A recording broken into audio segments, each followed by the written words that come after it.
ក្រដប់លើកាយបងរាល់យំខ្នើយដែលធ្លាប់មានអូនដេកក្បែរគ្នា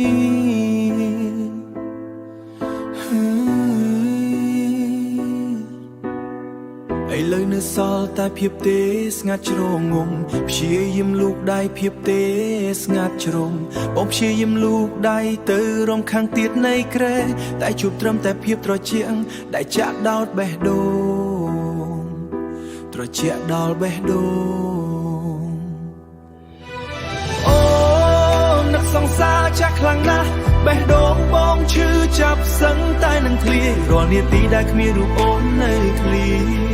រាល់នាទីដែលគ្មានរូបអូននៅក្បែរបងដូចជាមនុស្សម្នាក់ដែលវង្វេងក្នុងវារហោស្ថានសន្យាបានទេថានឹងត្រឡប់មកវិញបងមិនអាចរស់នៅម្នាក់ឯងបែបនេះបានឡើយបងរស់មិនបានទេក្លិនក្រអូបដែលធ្លាប់ជាប់លើភួយកំរាលឥឡូវចាប់ផ្ដើមរលាយបាត់បន្តិចម្ដងបងមិនហ៊ានបោកគក់ព្រោះខ្លាចបាត់ស្រមោលអូនភ្នែកទាំងគូរបងមិនដែលស្ងួតទឹកភ្នែកទាំងគូរបស់បងមិនដែលស្ងួតទឹកភ្នែករាល់ពេលដែលគូរបងមិនដែលស្ងួតទឹកភ្នែក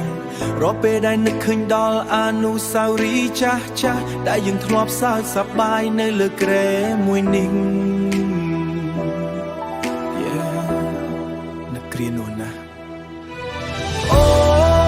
នឹកសង្សារចាស់ខ្លាំងណាស់បេះដូងបងឈឺចាប់សឹងតែនឹងធ្លាយរាល់នាទីដែលគ្មានរូបអូននៅធ្លាយ